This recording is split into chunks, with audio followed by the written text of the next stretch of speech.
এতদিন পরে কেন এমন 1 ঘন্টার আলটিমেটাম এতদিন পরে এসে, মানে 9 মাস পরে এসে, এর মধ্যে আমি যেটি বলছিলাম যে আপনারা তো দাবিটা করে আসছেন, এখন এসে এমন তড়ি ঘড়ি করে হুট করে, যেটা বিভিন্ন গণমাধ্যমে যে শিরোনাম আকস্মিকভাবে বলা হচ্ছে, কেন আপনারা এটা করলেন?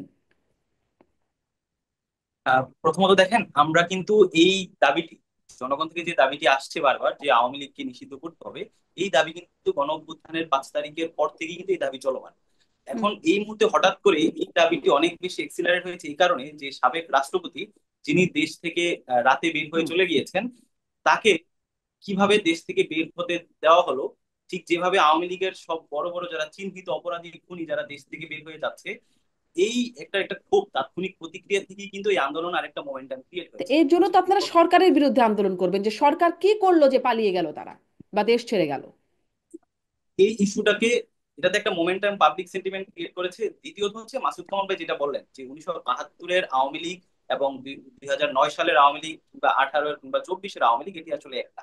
আমরা যেটি বলছি আসলে বারবার, যে বাংলাদেশে আওয়ামী লীগ যতবার রাষ্ট্র পুনর্গঠনের সুযোগ পেয়েছে, ততবার তারা রাষ্ট্রের গণতান্ত্রিক কাঠামোকে ধ্বংস করেছে। এটা যার নেতৃত্বে আসে, আপনি 1972 থেকে 75 সালের ইতিহাস দেখেন, আওয়ামী লীগ সেখানে দলগতভাবে তারা বাকশাল কায়েম করেছে, রাজনৈতিক দলগুলোকে নিষিদ্ধ করেছে, সেখানে জাসদের হাজার হাজার নেতাকর্মীকে তারা হত্যা করেছে, পত্রিকাগুলোর উপর নিষেধাজ্ঞা জারি করেছে।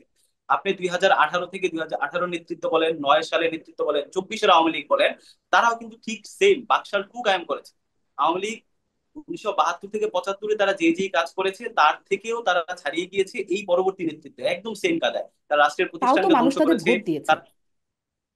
তার মানুষ গত 3টি ইলেকশন তো মানুষ ভোটই দিতে পারে নাই, তো তাই এক নাই তার দুইটা আগে? নির্বাচন হয়েছে, আমি হুম। নির্বাচন হয়েছে, যে কারণে আমরা বলছি আওয়ামী লীগ যখনই রাষ্ট্র গঠনের সুযোগ পেয়েছে, তারা এদেশের রাষ্ট্রীয় প্রতিষ্ঠানকে যেমন ধ্বংস করেছে, মানুষের ভোটাধিকার হরণ করেছে, ঠিক একইভাবে আমরা বলছি যে আওয়ামী লীগ আসলে। দ্বিতীয়ত আসলে মাসুদ কামাল ভাই যেটি বললেন, যে এই যে আওয়ামী লীগের হাজার হাজার সমর্থক আছে, যে তাদের আপনি কি করবেন, এখন আমরা যেটা বলছি, যে কারণে আমরা বারবার বলছি আওয়ামী লীগকে দলগত ভাবে নিষিদ্ধ। দলগত ভাবে যে কারণে, দলগত যখন আপনি বলেন, তখনই কিন্তু এই সমর্থকদের কথাটা আসে। আপনি যদি আসলে জাতিসংঘের ফ্যাক্ট ফাইন্ডিং মিশনের যে একটি রিপোর্ট তারা দিয়েছে, সেখানেও বলেছে আওয়ামী লীগ 24-এ যে গণহত্যা চালিয়েছে, যে তারা দলগত ভাবে করেছে। দ্বিতীয়ত হচ্ছে, আওয়ামী লীগ যখন 2018 সালে, 2014 সালে কিংবা 2024 সালে যখন ভোট চুরি করেছে, আওয়ামী লীগের কোন সদস্য, তাদের কোন নেতা কর্মী, ধরেন আপনার একদম একদম প্রান্তিক লেভেলের আওয়ামী লীগের কোন সমর্থক সে বলে নাই যে 2014 সালে আওয়ামী লীগ দিনের ভোট রাতে করেছে, আমি এই ভোট আমি আসলে বর্জন করি। 2018 সালে আওয়ামী লীগ যখন আমি দামি ইলেকশন করে, 24 সালেও যখন ইলেকশন করে এভাবে একদলীয়, তখন কিন্তু আওয়ামী লীগের কোন নেতাকর্মী বলে নাই আওয়ামী লীগের এই নির্বাচন আসলে কি কোনো শুদ্ধ প্রক্রিয়া হচ্ছে, আমি এই নির্বাচন মানি না। তারা দল হিসেবে আওয়ামী লীগ যেটা করেছে, তাদের নেতাকর্মী তাদের সমর্থক সবাই সেটা মেনে নিয়েছে। আওয়ামী লীগ যখন সাপ্লাই গণহত্যা চালিয়েছে, তখন আওয়ামী লীগের কোন নেতাকর্মী বলেনি যে আওয়ামী লীগ এভাবে গণহত্যা চালাতে পারে, অর্থাৎ দল গণহত্যা চালিয়েছে, হুম। সকল নেতাকর্মী সেটাতে সমর্থন দিয়েছে। আওয়ামী লীগ 24-এ ছাত্র জনতার আন্দোলনে যেভাবে গণহত্যা চালিয়েছে, তাদের সকল সমর্থকও সেটাতে বলেছে, তারাও কিন্তু সেটাকে সমর্থন দিয়েছে।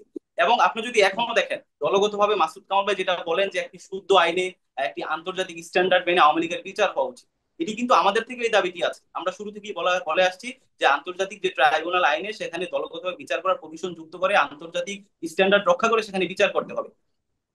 যে কারণে আপনি হচ্ছে আমাদের একদম দলগতভাবে আমরা এটি প্রথম থেকে বলে আসছি। দ্বিতীয়ত হচ্ছে, আমি যেই ব্যাপারটি আপনাকে বারবার ক্লিয়ার করার চেষ্টা করছি, যে এটি আসলে কোনো ইসলামপন্থীদের উত্থান নয়। আপনি যদি হুম। গত 15 বছরে দেখেন, আওয়ামী লীগের ক্ষেত্রে সবচেয়ে বেশি নির্যাতনের শিকার হয়েছে এই যারা ইসলামপন্থী মানুষগুলো রয়েছে। আপনি শাপলার যে গণহত্যা থেকে শুরু করে বিগত 15 বছর আওয়ামী লীগের পুঙ্খু নির্যাতনের যারা রাজনৈতিক প্রতিপক্ষ যেমন শিকার হয়েছে, হুম। সেমন ইসলামপন্থী জি। যারা আছে তারাও সেজন্য কিন্তু হয়তো শিকার তারা হয়েছে। বেশি মাঠে আছে।